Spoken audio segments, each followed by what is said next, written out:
Ladies and gentlemen, our country is in red. Our country is headed to the abyss. Our country is headed to the bottomless pit. We heard the controller of budget warning the government about increasing taxes, and the increment of taxes will be counterproductive. And if this continue, the country will melt down. The country's economy will come down crumbling, like it happened to Ghana, like it happened to Sri Lanka, like it happened to very many countries, including Argentina, when even the countries were unable to service their debts. We are headed to a major crisis. And when you look at KRA, when you look at what KRA is collecting and what the government is expected to spend, I can tell you, things are elephants. And that is why David D was lamenting. That is why David D was regretting that William Samoei Ruto won the election. But the funny thing is that our government, the president and his men have been telling the nation, have been telling us that they have stabilized the economy, that uchumi wetu sasa ni imara, jambo ambalo tunajua kwamba si kweli, jambo ambalo tunajua kwamba mambo si mazuri. The controller of budget is somebody with a lot of know-how as far as the economy is concerned, as far as debts is concerned, as far as finances are concerned. So this is not just mama boga au baba mkokoteni, ni mtu ambaye anaelewa vizuri sana. And the increment of taxes is taking a toll to the government, kwa sababu duru ambazo ziniza kuaminika zinaonyesha kwamba serikali inaokota kodi ya chini. The amount of tax that KRA is collecting is less than when the fuel was selling at Kenya shilling 130, 140. So William Samoei Ruto is missing the target. That is the truth of the matter. And we are likely to go to a debt crisis. Remember, this financial year alone, we are expected to clear 2 loans amounting to about 500 billion. Na the first one I think is about the Eurobond. Na unajua zile pesa za Eurobond mpaka sasa habari zake hazijaelezwa vizuri. And Raila Amolo Odinga was telling us about the Morgan Bank and the way the money was deposited there, but we could not trace about 50% of the money, because about 1 trillion hizo pesa zilipotea, na sasa ndizo mwananchi wa kawaida anatakiwa kulipa. So are we likely to fail to clear our debts? Are we likely to be in a crisis? The answer is yes. Everything indicates that the economy is not doing well. That is a fact, and I would like the economists to correct me if I'm wrong, because what I know, kuna mfumuko wa bei. The inflation is very high. What I also know is that the exchange rate is very high. Kwa sababu unapotazama utaona kwamba shilingi ya Kenya inazidi kukosa dhamani. It is just a matter of time before the dollar exchange move to 250 shilling. That is most likely to happen. And again, what we know is that if these things continue, kwa sababu unajua serikali huenda isipate zile pesa ambazo inataka, we are likely to default. We are likely to default our loans. If we default our loans, that is when tutaona kaga asiye na manyoya. Ndio wakati ambapo tutajua kwa nini lubwi au kinyoga hutembea kwa ule mwedo ambao anatembea nao, akiiba ule wimbo wake ambao alikuwa ametumwa na Mungu akaabia watu ya kwamba hawatakuwa wakifa, lakini unajua ule ujumbe ambao walifikisha. So, and when you look at the government is borrowing from our local banks. That is a fact. Borrowing, and borrowing.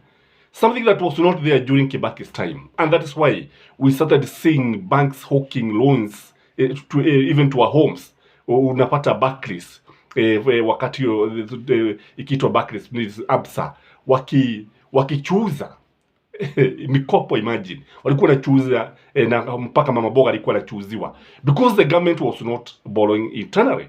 And what Kibaki was an economic magician, because what he did, he empowered the common man, kwa sababu he forced the banks now to be selling the loans to the mtu wa kawaida, because prior to that hungepata mkopo bila kushika au kuma hati miliki ya ardhi, yani title deed with your mouth. Ilikuwa uingie benki ukitaka mikopo uwe umeuma title deed kwa mdomo, na watu wengi walikapoteza mashamba yao. But Kibaki saved the situation. But now we are back to where Kibaki had moved us, kwa sababu tunaona kwamba William Samoei Ruto is borrowing from local banks. And what happens if he defaults now from the external lenders?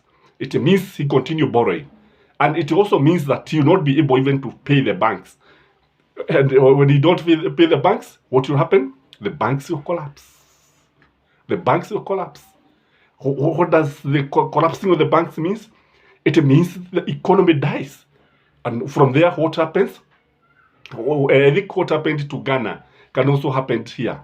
I don't know what they were calling it. Was it Ghana's haircut? Something like that. Whereby the government now ask the banks to give 30% of your savings. Zile pesa zote ambazo tuseme kwa mfano zimewekwa katika tuseme National Bank or KCB. The government takes that percent of your money so that it can be able to service the debts, so that it can be able to, especially the external debts, because now they start telling you here, you have to own your country. This is your country. Hii shida ni yetu sisi sote, hatuwezi kuendelea hivi. And you know, it has to pay the workers. Like now, there are some people who can stay without the salaries. Like now, the armed forces. Unafikiri unaweza kukataa kulipa jeshi? Unafikiri unaweza kwenda miezi miwili, miezi mitatu? It is something that we don't like to see happening, but that is where we are headed to. Again, because very high, and it is becoming worse every day. You realize the cost of commodities, especially imports, going very, very high. Today, those of us who are importers, because there are many in Gekoba, because there are many in Kamukoji, there are also very many in Yamakema. If you ask these people, how do you about wameona nini?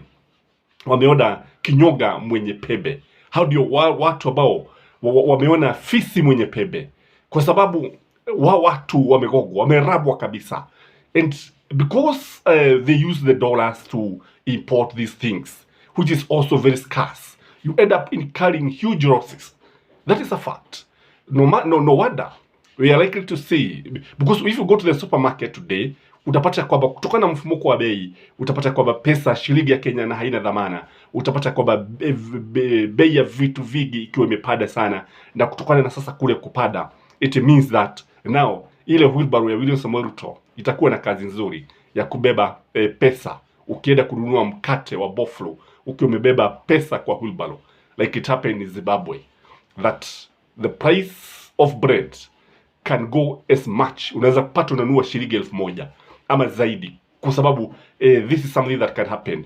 And I strongly believe, because the dollar is becoming scarce every day, and kile ambacho tutaanza kuona ni vitu, bidhaa muhimu ambazo kama vile petroli, dizeli, mafuta taa, vitu ambavyo vinatoka ughaibuni, mataifa ya bali, utapata kwamba vikianza kukosekana kwa sababu we don't have the dollars. And when these things are not available, then there will be a crisis. That is why William Samoei Ruto, when he was telling Raila Amolo Odinga ya kwamba ati unaweza kunishida kwa mambo mengi lakini huwezi ukanishida kwa uchumi, I now beg to differ with the president here. I think Raila could have provided a better leadership. I think Raila Amolo Odinga had what it takes to lead this country. Lakini sasa, when you have a clueless team like the one that William Samoei Ruto is having, then you are bound to put the country into the abyss. But are we going to survive, ladies and gentlemen? What are you going to do? Kwa sababu unapotazama vizuri sana utaona kwamba mambo si mazuri, si kuzuri.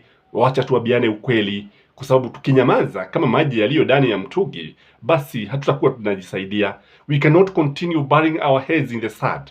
Now the sand is becoming very hot. We must remove our heads from the sand. Now, let us not be cheated by hawa watu wanatuambia kwamba we have stabilized the economy, we have done this and this. It is not true, ladies and gentlemen. And that is why the government is also finding it very difficult even to finance free education. And they don't want to tell us that they wametumia pesa nyingi sana. And you see, the funny thing is that William Samoei Ruto is still borrowing.